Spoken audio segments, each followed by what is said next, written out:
Rachel Andrews was an ordinary mother, a teacher, living her routine like any of us. But in an instant, everything changed. A brutal accident. The end? No. It was the beginning of something impossible to explain. Rachel, can you tell us what that experience was like? Hey everyone! My name is Rachel Andrews. I'm 42 years old. I'm a wife, a mother of 3 teenagers, imagine the chaos, and a history teacher at a high school in a small town in Ohio. My life has always been pretty normal, you know? I wake up, teach, come home, and try to juggle everything. Work, house, kids, that never-ending routine. Now, here's something you might not know about me. Even though I grew up in church, faith was never the center of my life. I believed in God, of course, but truly living it, completely surrendering to what He wanted for me, that was a different story. Until one day I died. It was October 22nd, 2022. I remember that day perfectly, at least up until the accident. I was running late for my youngest son's soccer game, trying to balance my lesson plans in one hand and a coffee in the other. A classic scene of a mom always rushing. You know those days when it feels like the entire universe is against you? Yeah, it was one of those. My phone buzzed with a message. Instinctively, I glanced at the screen. It was just a second, but that second changed everything. Out of nowhere, a deafening sound, screeching tires. And then, the impact. My car skidded on a wet patch of road and crashed head-on into a truck coming from the opposite direction. The impact was brutal.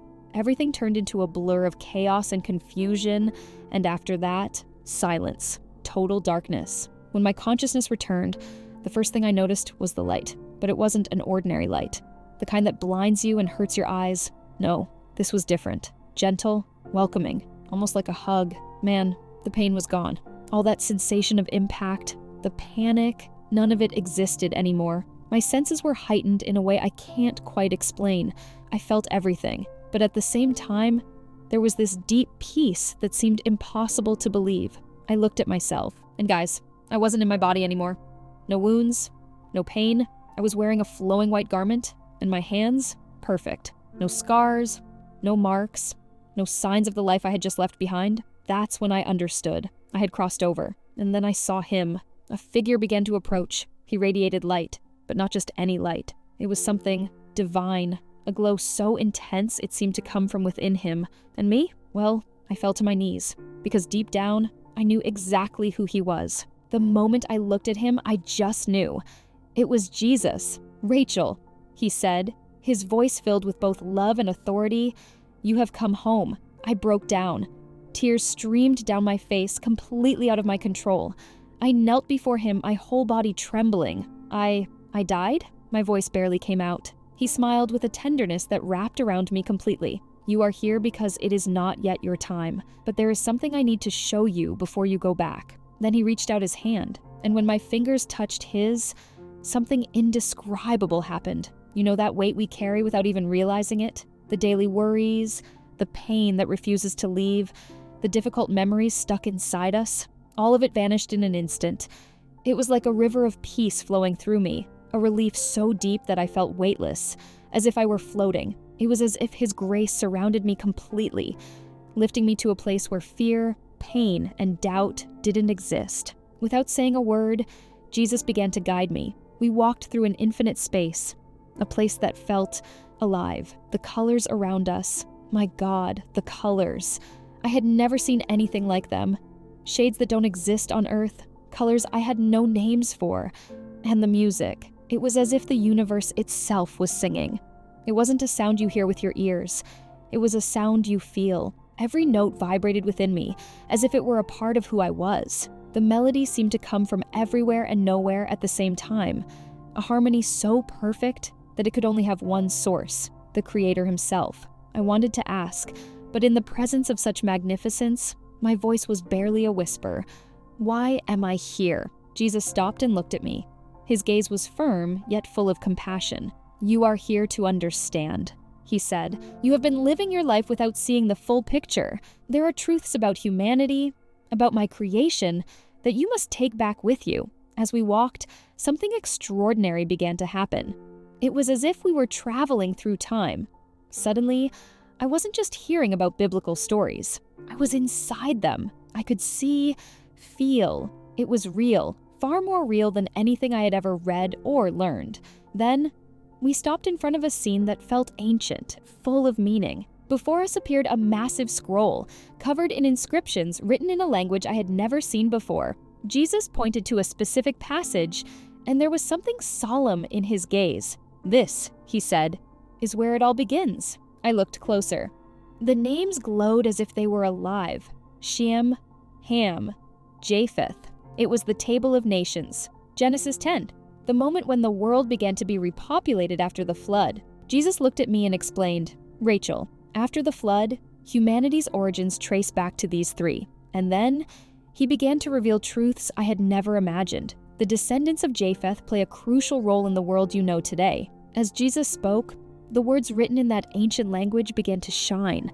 One by one, the names transformed into vivid scenes.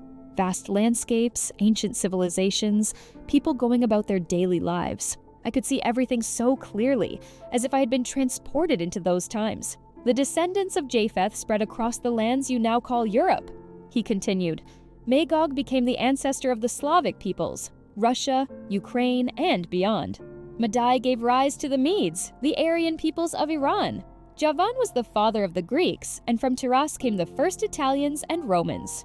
It was astonishing. I watched as great cities emerged, people building, speaking languages I had never heard before.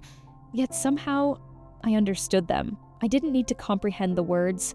I felt the connection between them, as if this entire history was a part of me. The names that once seemed distant and difficult, Magog, Madai, Javan, Tubal, Meshech, Tiras, now carried immense weight. I saw with my own eyes the impact their lives and choices had on all of humanity. Then, Jesus pointed to a specific name, Ashkenaz. "Ashkenaz," he said, his gaze deep and knowing. "He is the ancestor of the Germanic peoples. From him came the tribes that would later become Germany and other nations of Northern Europe.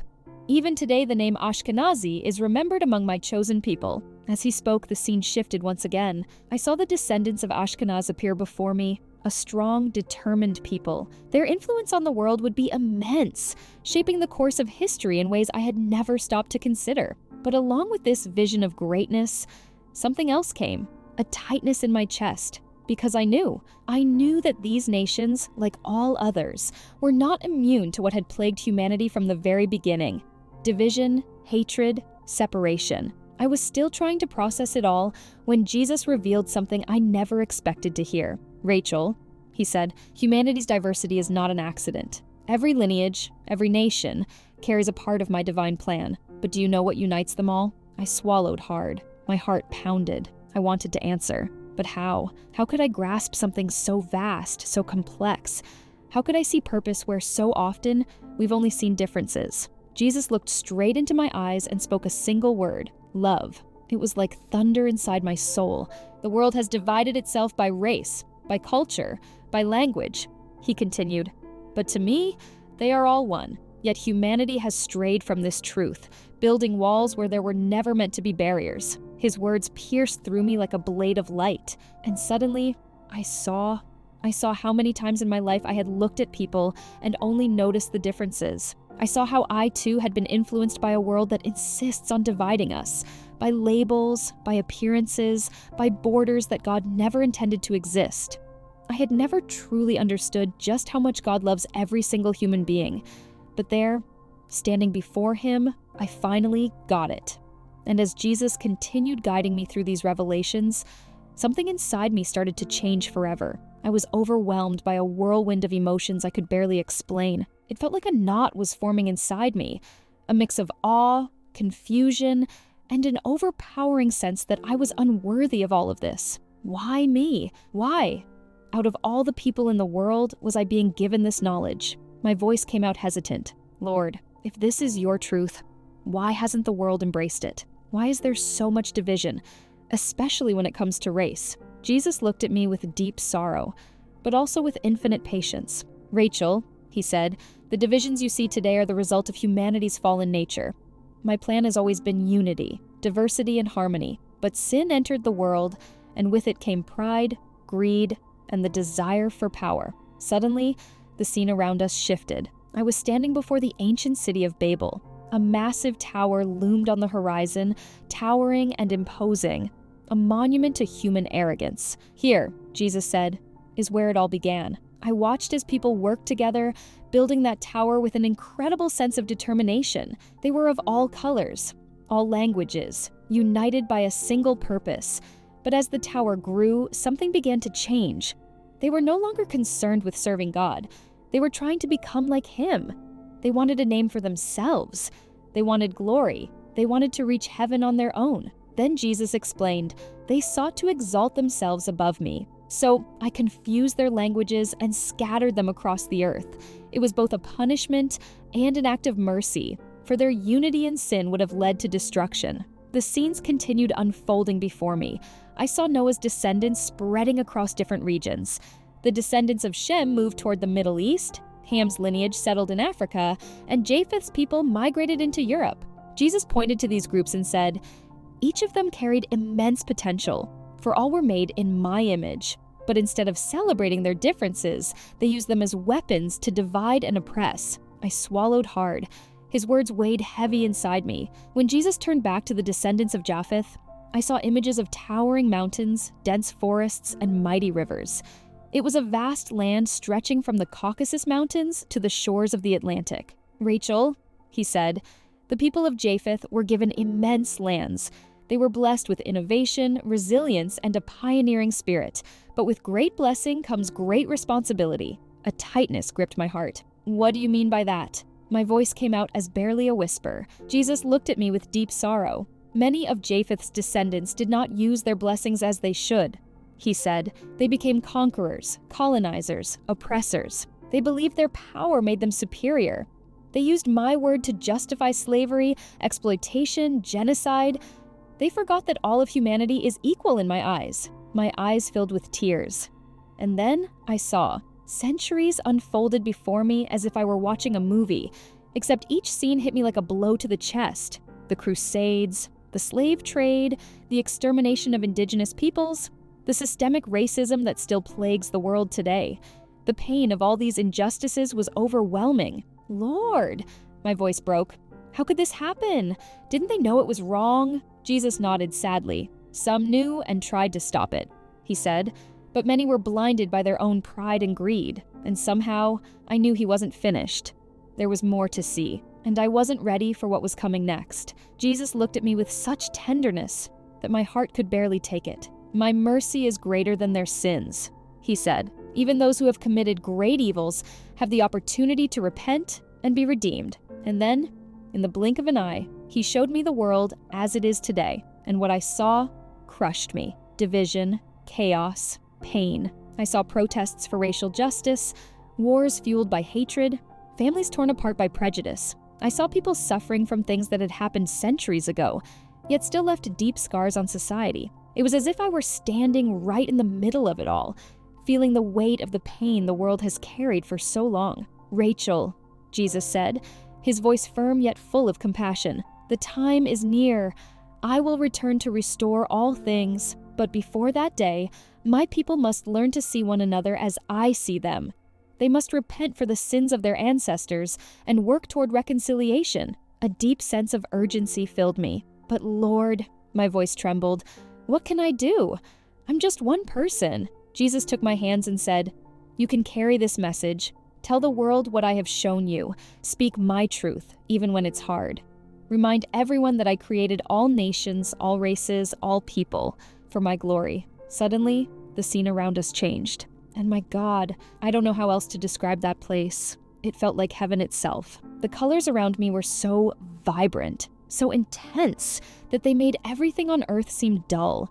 The air was filled with music so beautiful that it felt like it was coming from within me, not just around me. And then I saw the people of every race, of every ethnicity, together, united, singing in perfect harmony. There was no separation, no barriers between them.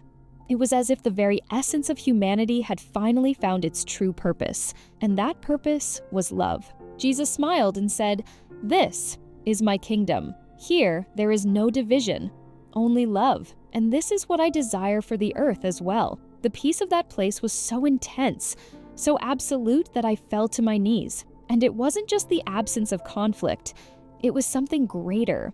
It was a sense of wholeness, as if, finally, everything was the way it was always meant to be. I looked at Jesus, my heart overflowing with awe and urgency. Lord, how can we bring this to earth? He smiled gently. Through love, he said. Love is the greatest commandment.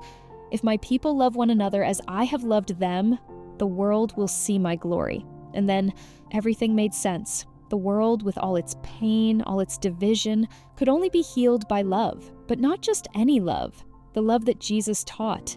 It wasn't enough to say we love others. We had to live that love. It meant choosing to see every person as equal. It meant putting others' needs before our own. And the vision before me made one thing clear. This unity I was witnessing wasn't about erasing differences. It was about celebrating them. It was about embracing diversity and still loving as if we were one. The barriers, racial, cultural, social, would only fall when people began to love as Jesus loved. This was his desire for the world, for humanity, and for the first time, I understood that this mission began with me. Jesus never wanted us to be divided by our differences. He wanted us to be united by the love that connects us all. The vision began to fade.